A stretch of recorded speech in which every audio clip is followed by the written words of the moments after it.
crown didn't just shift overnight, it moved quietly, almost like a whisper echoing through centuries of royal tradition. No official proclamation, no dramatic abdication, just a slow, graceful pivot. And at the center of it all, Kate Middleton, or should we say Catherine, Princess of Wales, the woman who began as a quiet girlfriend of a prince, now finds herself in a position more powerful than anyone predicted. While King Charles still technically holds the throne, all eyes are starting to turn elsewhere, to the woman who never demanded attention but earned it anyway. It's not that Camilla did anything wrong. In fact, she's been doing what she was asked to do for years, supporting King Charles, keeping a low profile, and stepping into her role with cautious grace. But the truth is, the public never fully embraced her.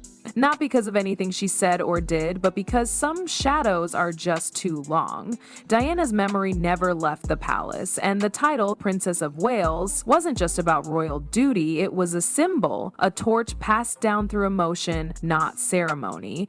Camilla chose not to carry it, but Kate, she picked it up and lit it back up, gently, without force. The interesting thing is, this wasn't supposed to happen so soon. Camilla was only recently named Queen Consort, she just started settling into that role, but behind the scenes, there were signs, reports of fatigue, whispers about taking a step back, moments at public events where her energy seemed to wane. Maybe it was health, maybe it was pressure, maybe it was the sheer weight of being in Diana's long shadow. Either way, she began to fade from the public eye. And as she faded, Kate stepped forward, calm, steady, ready. What makes Kate different is that she never tried to replace anyone. She didn't chase headlines or dramatic statements. She just kept showing up. At schools, at hospitals, at events that didn't seem grand until she walked in and made them feel personal. And little by little, the public started noticing, then admiring, then trusting. The press calls it a quiet revolution, and that's exactly what it is. No noise, just a shift. You can feel it when you see her leading meetings with advisors or when she walks beside global leaders with the same calm confidence that Queen Elizabeth once had. And here's the thing, the palace never officially said she's the next queen, but they didn't need to. Her actions, her responsibilities, and even her calendar started to look a lot more like those of someone preparing to lead. While King Charles still wears the crown, insiders say decisions are being made with increasing input from William and Kate. And that's not by accident. With Charles reportedly facing quiet health concerns and wanting to slim down the monarchy, Catherine's rise makes sense. She's not just filling space, she's building something new. Meanwhile, Camilla's exit from the spotlight was soft. No public farewell, no speech, just fewer appearances, fewer mentions, and a general sense that her time at the center had come and gone. It's a reminder that in the royal family, transitions don't always happen with fireworks. Sometimes they're written in the silence. Kate's appeal goes beyond royal tradition. She represents something a lot of people crave from the monarchy now: humanness. She listens, she understands what it means to be a mother, a wife, and a modern public figure. She bridges the gap between palace walls and everyday lives. And that's why her rise feels different, not forced, not calculated, just natural. So how did a girl from Bucklebury end up here, quietly stepping into a role the world thought only royal blood could fill? Stick around, that's where this story gets even more interesting. Kate never needed a crown to act like royalty. Long before she took on major responsibilities, she was already doing the real work, connecting with people, listening closely, and making a difference without seeking credit. One of the first signs of her deeper influence came through her dedication to early childhood development. This wasn't just a trendy cause she picked for PR, it was something personal.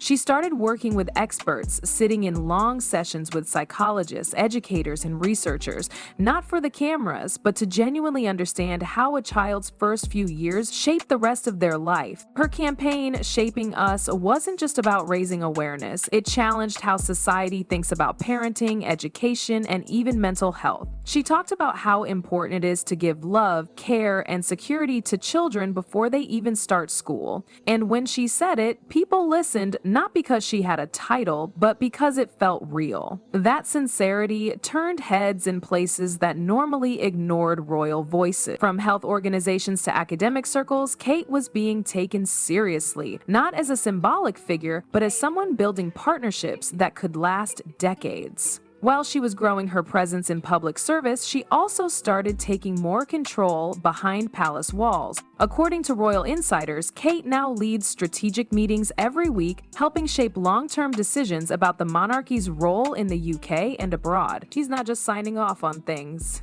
She's leading conversations, questioning outdated ideas, and suggesting new directions that feel more in touch with today's world. People close to the palace say she's become one of the most active members of the royal family in recent memory, possibly the most involved since Queen Elizabeth. That shift didn't happen because of a formal title change. It happened because she proved she could handle it. From hosting state banquets to welcoming international dignitaries, Kate moved effortlessly through situations that once would have required an entire team of senior royals. And she never made it look like work. She made it look natural. Of course, public opinion played a huge part in her rise. Poll after poll showed that people admired her poise, her compassion, and the way she handled pressure. Even critics who once called her too quiet began to change their minds. She wasn't trying to be loud. She was trying to be consistent. And in a family known for drama, division, that consistency felt like a breath of fresh air. Meanwhile, Camilla's approval ratings remained lukewarm. Despite years of loyal service and genuine effort, she struggled to shake the lingering comparisons to Diana. The public never fully accepted her as a queen. There was always hesitation, always a sense that the title felt borrowed, not earned. And that tension made it difficult for her to connect on the same emotional level that Kate so naturally reached. Whether it was fair or not, it created a gap, one that only widened as Kate's popularity surged. Behind closed doors, royal advisors reportedly began shifting focus. The idea wasn't to erase Camilla, but to ease her into a less central role. Her schedule became lighter, her public statements less frequent. It was a graceful exit, carefully managed, but noticeable to those who paid attention. And right behind that quiet retreat, Kate kept rising, slowly, deliberately, and without fanfare. There was no coronation, no dramatic showdown, just a change in energy. One queen stepping back, another stepping forward. And the public? They seemed ready for a new kind of leadership, ready for a face that felt familiar, human, and full of promise. Diana's legacy didn't need protecting, it needed evolving. And that's exactly what Kate did. She didn't try to imitate Diana's charm or style, she took the essence of what made her beloved: compassion, courage, connection, and molded it into something of her own. Kate wasn't walking through minefields or shocking the establishment with bold interviews, but she was changing perceptions in a quieter, longer-lasting way. Through empathy, through consistency, through action that spoke louder than any headline. One of the most powerful moments that captured this shift was Kate's visit to Pakistan. She retraced many of the same steps Diana once took, not to recreate them, but to show how kindness, when passed through generations, never fades.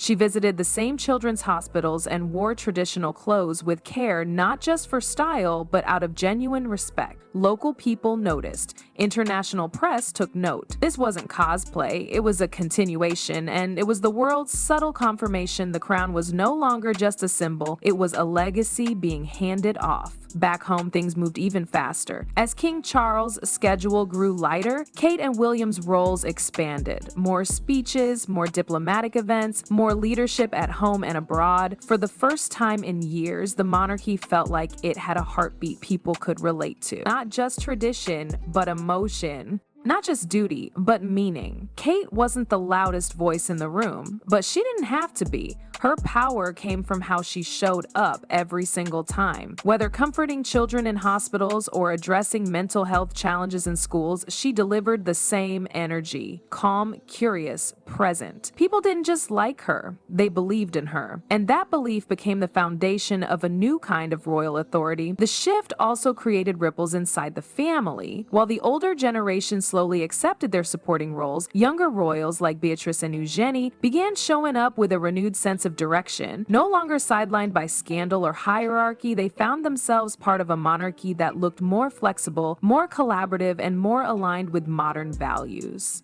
That's the effect leadership has. It spreads. And Kate was at the center of that momentum. Not everyone was thrilled. Camilla's supporters, though, fewer, made their voices heard. Some argued she deserved to stay at the top after years of quiet loyalty. But even those voices knew the tide had turned. The affection the public once withheld from Camilla had instead flooded toward Kate. Not because she demanded it, but because she had over time earned it. Even critics started to back off. The tabloids that once scrutinized her every outfit or gesture now praised her polish and poise. Political figures mentioned her name with respect. Cultural influencers began to compare her to global changemakers. She wasn't just a royal wife anymore. She was a leader, a symbol, and for many, a reason to believe the monarchy could still matter. Kate's story isn't one of entitlement, it's one of evolution.